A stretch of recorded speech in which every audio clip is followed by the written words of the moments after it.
Hello everyone, good morning all. आपल्या super Maugham या YouTube चॅनलवर तुमच्या सगळ्यांचं अगदी मनापासून स्वागत. आणि आज आहे मंडे. मी योगा क्लासला जाऊन आली आणि हिरवी मिरची आणि काकडी घ्यायची होती तर तेही घेऊन आली. आणि बेस्ट पार्ट म्हणजे आज चक्क माधुरी आमची 10 वाजता आलेली आहे. ॲक्च्युली ती सकाळी 7ला येते आणि खूप झोप डिस्टर्ब करते. करीना लवकर उठत नाही. मम्मी तिला सांगितलं की तू 7ला नको येऊ. तिच्याकडे 2 टाइम ऑप्शन आहे, 7 किंवा 10. असंही मी 8:30 ते 9:30 योगा क्लासला जाते आणि तिथून मग ते काय म्हणता विजेता मार्केटमध्ये काही नाही तर काही घ्यायला जाते. मग मला घरी येते 10 वाजता, म्हणून मग मी तिला 10चा टाईम दिलेला आहे. पण ती कधी 11ला येते, 12ला येते. कालसुद्धा 12ला आली होती. पण चला आज योगायोग की 10ला आलेली आहे. झाडणं लाईट लगालो ना माधुरी, लाईट लगाव. हां. आणि हे बघा आता झाडणं सुरू झालंय. आज वातावरण बऱ्यापैकी थंड आहे, थंडी वाजते. तर आता ताईबाई चाललाय आंघोळीला. तिची झाली की मी आंघोळ करेल. आज आमच्या दोघींचाही उपवास आहे. आणि आज सकाळी सकाळी ना प्रशांतजींचं आणि माझं थोडंसं वाजलं, थोडं वाजलं. आणि ते काय विशेष नाही, रोजचंच आहे. ते काय करता, मुलांना खूप डिस्टर्ब करता झोपलेले असताना. आणि मला असं वाटतं काय करायचं आहे बा उठून, थंड वातावरण आहे. जसं की मी कालच्या व्हिडिओत चुकीचं वाक्य बोलले की करीना एक्झाम पिरियडमध्ये रात्रभर झोपा काढते. तुम्ही पण कोणी नोटीस केलं नाही, एक्झाम पिरियडमध्ये करीना रात्रभर जागते असं मला म्हणायचं होतं. मग ती इथं आल्यावर झोपते. तर मी झोपू द्या म्हणताना ते त्यांना नाही आवडत. ते म्हणता मुलांच्या चुकीच्या गोष्टींना तू सपोर्ट करते. पण आता काय करणार, आया अशाच असतं. हा, उठून काही करायचं आहे किंवा कॉलेज आहे, शाळा आहे, ते बुडवताय असं नाही ना. तर असं सगळं ते गेलेले आहे. आता मी जरा वेळात आंघोळ वगैरे करून दिनचर्येला माझ्या सुरुवात करते. जी आंघोळ करून झालेली आहे. करीना मॅडम रात्रीचे घासलेले भांडे लावायची ड्युटी त्यांची असते जेव्हा त्या इथं येतात. आणि देवपूजेची ड्युटी अक्काबाईंची आहे. आई किंवा सासूबाई तर गेले कित्येक वर्ष आल्याच नाही. अक्काबाई बी फार क्वचितच येतात, पण कोणी आल्यानंतर मग मी पूजेचं डिपार्टमेंट त्यांच्याकडे देते. तर त्या पूजा करताय. आपण बघूया अक्काबाईंची पूजा झाली का. आरती बाकी आहे का. चला आता आरतीला. ओके. मार्केटमधनं आणलेल्या मिरच्या आणि काकडी आम्ही इथे वॉश करून ठेवल्या. आणि आता मी डोसा बनवणार आहे. तर हे रेडीमेड बॅटर आहे, त्यात जस्ट मी मीठ ॲड केलं कारण की त्याच्यामध्ये मीठ नव्हतं. करीनासाठी बनवायचा आहे डोसा आणि चटणी. बबली अक्काचा आणि माझा उपवास आहे. आता आम्ही हैदराबादमध्ये राहतो तर इकडच्या लोकांचा हाच ब्रेकफास्ट असतो. आम्ही करतो असं नाही. पण प्रशांतजी पीठ घेऊन आले होते आणि हे नारळ पण त्यांनीच देवाला फोडलं होतं शनिला की काय फोडलं होतं. तर फ्रीजमध्ये ओलं नारळही होतं. मागेच मी याची रेसिपी तुमच्याबरोबर शेअर केली, तेव्हा बऱ्याच मैत्रिणींना आवडली देखील होती. तर ती चटणी मी इथे बनवते. छान लागते डोस्याबरोबर चटणी. आणि बटाट्याची भाजी अशी बनवून खातात डोस्याबरोबर, पण आम्ही नाही, आम्हाला असंच आवडतो सिंपल चटणी आणि डोसा. तर ती चटणी मी इथे बनवलेली आहे. माझ्याकडे फुटाण्याच्या डाळ्या नव्हत्या तर थोडेफार भाजलेले शेंगदाणे टाकूनच आज बनवली. आणि इवन तडक्याला पण पांढरी उडदाची डाळ, कारण की मागच्या महिन्यातही आम्ही ज्या डीमार्टला गेलो ते नेहमीचं नव्हतं. मग आपल्याला नेहमीच्या याच्यात माहीत असतं काय कुठे ठेवलेलं आहे. तर ती संपलेली आहे तर म्हणून मग ती डाळ मिसिंग आहे. नाही तर करीनाला आवडते तडक्याला पांढरी डाळ टाकलेली. आणि ह्या वाळलेल्या मिरच्या आहे ना लगेच काळपट होऊन जातं हे बघा, कारण त्या एकदम पातळ असतात. आणि तेल कसं आपण जिरं मोहरी तडतडण्यासाठी तर तेल चांगलं गरम करून घेतो, तर त्या काळ्या होऊन गेल्या. पण ठीक आहे, चला चटणीला तडका दिला गेला. आता इथे निर्लेपच्या तव्यावरती मी डोसे बनवणार आहे. तर तव्यावरती 1-2 थेंब तूप टाकून तव्याला ग्रीस करून घेतलं की डोसे छान निघतात. इकडचे लोक तर रोज डोसे, इडली, उत्तप्पा हाच त्यांचा ब्रेकफास्ट असतो. आपल्याकडे आपण जसं पोहे, उपमा, शिरा, रवा, पराठे आपण वेगवेगळे पदार्थ खातो, पण त्यांचे मात्र हे ठरलेले आयटम आहे.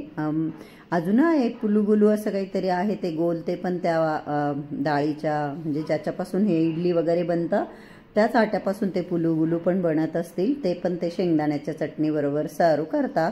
बाहेर जिथे कुठे ब्रेकफास्ट मिळतो तिथे ते पुलुगुलूही मिळतात. मिरचीचे भजे पण इकडं खातात नाश्त्याला, त्याची पण एक आहे हे इकडे. तर इथे मी करीनाला एकामागे एक गरम गरम 2-3 डोसे बनवून दिले आणि तिने डोसे खाल्ल्यानंतर तिने काय लंच केलं नाही. माझा आणि भारतीताईचा तर आज उपवासच आहे.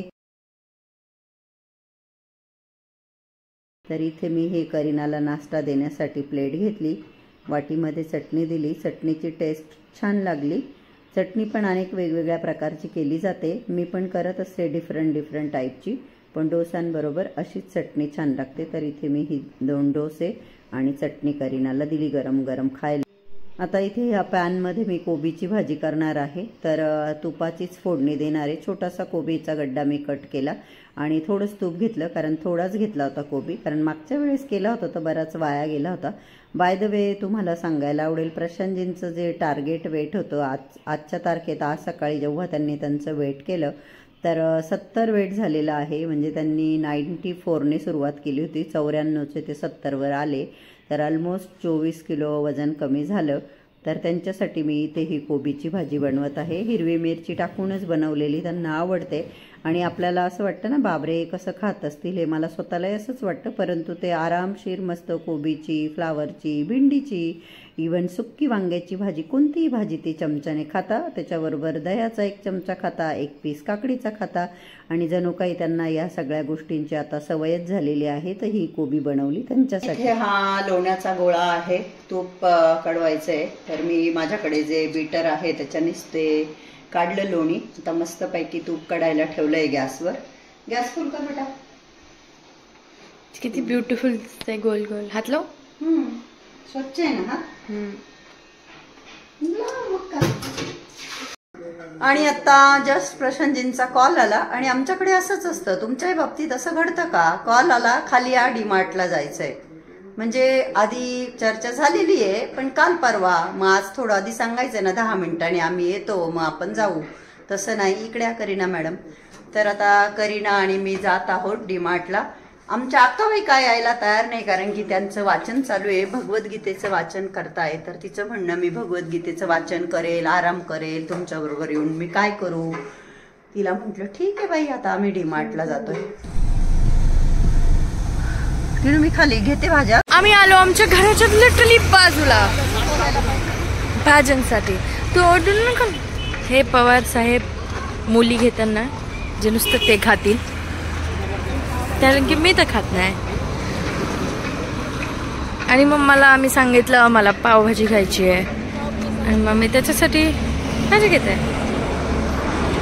बीटरूट कटलेट करायला.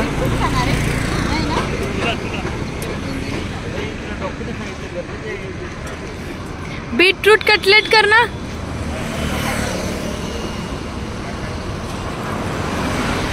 पप्पांनी घेतले लिंबू आणि मुली, आणि आय थिंक पालक. काय घेतलं ताई? बीटरूट.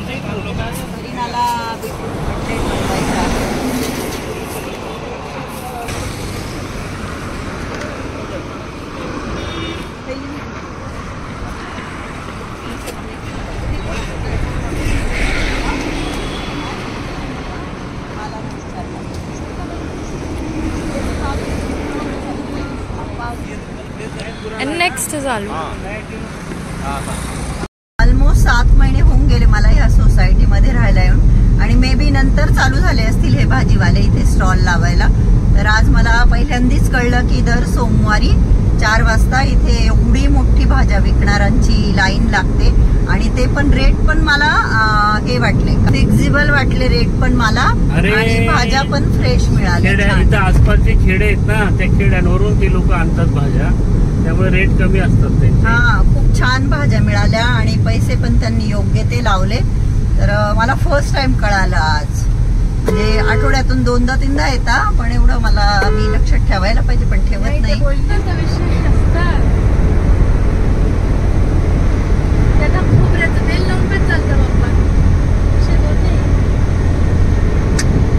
मॉइश्चरायझर चांगले असतात असं म्हणतात.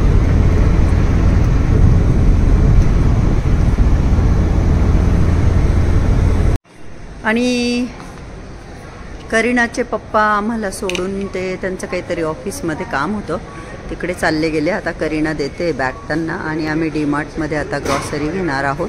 लास्ट मंथ पण आम्ही इथेच आलो होतो आईबरोबर डीमार्टची ग्रॉसरी घेण्यासाठी.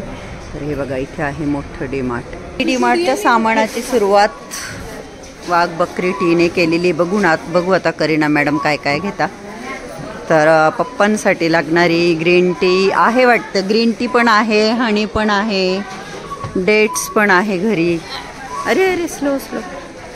होल व्हीट घे. हां पावभाजीचे पाव. पण ते बघ साधे पाव लागतं पावभाजीला. ते गोड पाव नाही बरे लागत. पाव हां मला बघू त्याच्यावर बघ ना. करीनासाठी बनवायचे पाव भाजी पावभाजी. होल व्हीट आहे का? 12 तारीख. आज काय तारीख आहे? 6. 12 पर्यंत. होल व्हीट आहे ना? हो. एक लिटिल हार्ट. तुला एक लिटिल हार्ट्स, मला एक लिटिल हार्ट्स.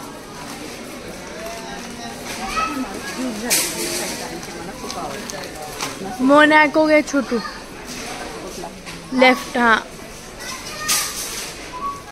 काय घेतलं बेटा? आ सूप. पनीर पराठे. पनीरची भाजी पण करू ना. 2 घे. 250-250 ग्राम किंवा मग मोठं घे. नाही पण मग ते कट केलं का ते वेस्ट जातं. त्याच्यापेक्षा छोटे 2 घे. ते किती होतं? हां हे का? हां जर्सीचं भैया म्हणतो सॉफ्ट असतं हे जर्सीवालं. हेच घे मग. योगर्ट मला नाही आवडत. ते असं साईडला ठेव पण ते डिस्टर्ब नको व्हायला. तिथून पडून नाही येणार ना? नाही.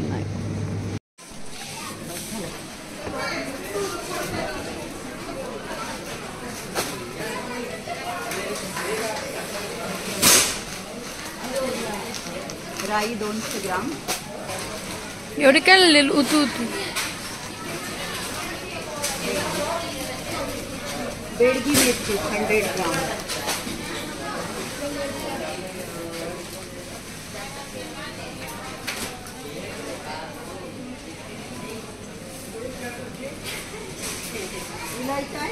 हो खूप आहे.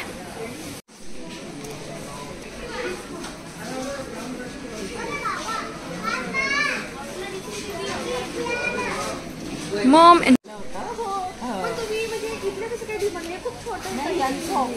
ऑफिस आहे ते सिटीला ना. मग ते ऑफिसला येतात आणि चला मग बरोबर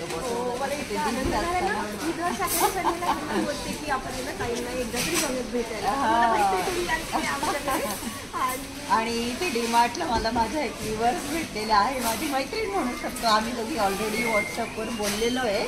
प्रिया भोसले म्हणून. तर अचानक प्रियाने मला बघितलं आणि छान वाटलं आम्हाला एकमेकींना भेटून. आणि इथे माझी महिन्याची ग्रॉसरी घेऊन झाली आणि प्रिया मला बाहेरही भेटली डीमार्टमधून निघाल्यानंतर. मी आगे कागद करते कारण प्रिया माझ्यापेक्षा लहानच असणार आहे. प्रिया हा व्हिडिओ बघेलच. नंतर मग मी प्रसंगींची आणि प्रियाची ओळख करून दिली आणि जरा वेळात प्रियाचे मिस्टर देखील आले. तर मग त्यांची तिथून ओळख झाली आणि आम्ही ठरवलं पण की आपण एखाद्या संडेला नक्की भेटू. ती तर आम्हाला आग्रह करत होती की आपल्या इथे माझं घर जवळ येतं चला. पण बघली आत्ता घरी होती. मी म्हटलं नाही माझी बहीण घरी आहे. आम्हाला आधीच खूप उशीर झाला आहे. आणि हो मी आत्ता होईल मला आठवलं. एक ताई म्हणे की तुझी बहीण तुझ्यापेक्षा मोठी आहे तरी पण करीना तिला मावशी म्हणते. म्हणजे आमच्यामध्ये आईच्या बहिणीला मावशीच म्हणतात. मग ती मोठी असो किंवा छोटी असो. आय थिंक काही लोकांमध्ये आईपेक्षा मोठी बहीण असल्यावर अक्का किंवा काहीतरी वेगळी म्हणण्याची पद्धत असेल. परंतु आमच्यामध्ये आईच्या बहिणीला मावशीच म्हणतात. म्हणजे मोठी असो किंवा छोटी असो. तर येताना आम्हाला रस्त्याने बरंच ट्रॅफिक लागलं होतं आणि आत्ता जस्ट आम्ही ट्रॅफिकमधून बाहेर पडलो आहे. परंतु झालं असं की पुढे गेल्यानंतर प्रशांतजी बोलले की मला मोबाईल घ्यायचा आहे. त्यांचा मोबाईल नीट काम नाही करत आहे. तर ते बोलले आम्हाला की मला नवीन मोबाईल घ्यायचा आहे. पण ऑलरेडी आम्हाला बराच वेळ झाला होता आणि उपवासही होता आणि मला भूक वगैरे तशी काही लागली नव्हती. पण म्हटलं अक्का वाट बघत असेल म्हणून आम्ही त्यांना सांगितलं की नाही आम्ही ऑटोने घरी जातो. तर घेतलेल्या भाजीपाला जो की सोसायटी समोरच आम्ही घेतला. सोसायटीतून बाहेर पडल्या त्या भाजीपाल्याची एक पिशवी घेऊन आम्ही ऑटोने घरी जायला निघालो. परंतु इतकी थंडी वाजत होती. मला बाहेर वातावरण इतकं थंड होतं आणि आमची सोसायटी जिकडे तिकडे तर मला फार थंडी वाजली घरी जाता जाता. आणि आम्ही 4ला गेलो आणि आम्हाला घरी यायला 8 वाजले. आणि मी आत्ताला सांगितलं होतं चल तू बोर होशील. पण ती बोलली नाही मी भगवद्गीता वाचते. आली नाही ते तर तुम्ही बघितलंच. पण खरोखर आम्हाला 8 वाजले. पण एका दृष्टीने बरंही झालं ती आली नाही कारण की तिने स्वयंपाक करून ठेवला. आमच्या दोघींचा आहे उपवास. तसं आम्ही फ्रुट्स खाल्ले, फराळ काही बनवलं नव्हतं. तो पण तिचाच डिसिजन होता की तिने मला सकाळी उठल्या फराळ बनवायचं नाही अशी वॉर्निंग दिली होती. तर आमच्या दोघींचा उपवास आहे आणि मग तिने स्वयंपाक करून ठेवला. मस्त अशी तिने बनवलेली आहे. इथे बटाट्याची भाजी, याच्यामध्ये आहे भात आणि इथे आहे पोळ्या. मी तूप लावून गुळ ठेवते गायींसाठी. आता मावशी आम्ही एवढा वेळ गेलो, तुम्ही बोर होऊन गेल्या का आमच्या विना? नाही, मी भगवद्गीता वाचली, मग चहा केला, चहा पिले, मग हरिपाठ ऐकला मोबाईलवर लावून, म्हणून तर स्वयंपाक केला. आम्हाला आठवण आली ना, पण तुम्ही कामात वेळ नाही लागला ना. पप्पा काय म्हणत होते मावशीला सांग, पप्पा मी येऊ का त्यांना घ्यायला? पप्पा म्हणू म्हटले का मी त्यांना? त्यांना म्हणू का? विचारे म्हटलं अगं मग आता बाहेर गेलं वेळ होतो ना, मग तिथून आला स्वयंपाक केला असता. हा म्हणूनच म्हटलं एका दृष्टीने केला बरं झालं बुवा. असता. आल्या. मला भूक लागून गेली असती ना. हा तुला भूक लागली असती म्हणून बरं झालं, कारण की ना नाही मी आम्ही- खूपदा असं बाहेरून आले ना. नाही बा, पण मग नाही ग तसं काही नाही. कधी पण असं कधी होतं ना, मी बाहेर आम्हाला खूप लेट झालं, मी आल्यावर मग तसं काही माझ्या शरीरामध्ये काहीतरी फास्ट स्वयंपाक करते. जर असं बाहेर म्हणून मला किती वाटते ना बाई, फास्ट करतात म्हणजे बा, नाही का माणूस हा नाही म्हणजे असं खूपदा होतो ना की बाहेर गेलो, खूप लेट झालो, आता भूक उलट लागली माणूस आहे. लवकर करतं, टाइम हळूहळू काम करायचं. चल आता आम्ही जातो, तू दूध चोकोच खा, आम्ही गाईंना पोळ्या खाऊ घालून येतो, मग आम्ही जेवण करू. आणि ह्या दोघी इकडच्या दोघी गाई मला बघताच उठून जाता बिचाऱ्या. माझी जशी काही आतुरतेने वाट बघत असतात, तर पोळ्या खाऊ घातल्या गेल्या त्यांना. ते बघा मस्तपैकी. आता चला आम्ही जातोय. ॲज ऑलवेज देव बाप्पांना पडदा लावला आहे, नैवेद्य दाखवत असतील. आता आम्ही बाहेरूनच श्रीकृष्णम शरणम मम म्हणू, बरोबर, आणि जाऊ, कारण आता आपल्याकडे वेळ नाही. मला खूप थंडी वाजली. अतिशय सुंदर अशी बटाट्याची भाजी आमच्या बबली अक्कानी बनवलेली आहे आणि छान. आता आम्ही दोघी बहिणी जेवण करतोय. बरोबर पापड पण घेतला भाजून आणि बेसनचा लाडू देखील घेतला. म्हटलं तुम्हाला आजचा व्हिडिओ आवडला का? व्हिडिओ आवडला असेल तर व्हिडिओला लाईक करा. चॅनलला अजून सबस्क्राईब केलं नसेल तर प्लीज सबस्क्राईब करा. आणि आजचा हा व्हिडिओ बघितल्याबद्दल तुम्हा सगळ्यांचे मनापासून खूप खूप धन्यवाद. Thank you so much. Love you all. Bye bye. Take care. Good night.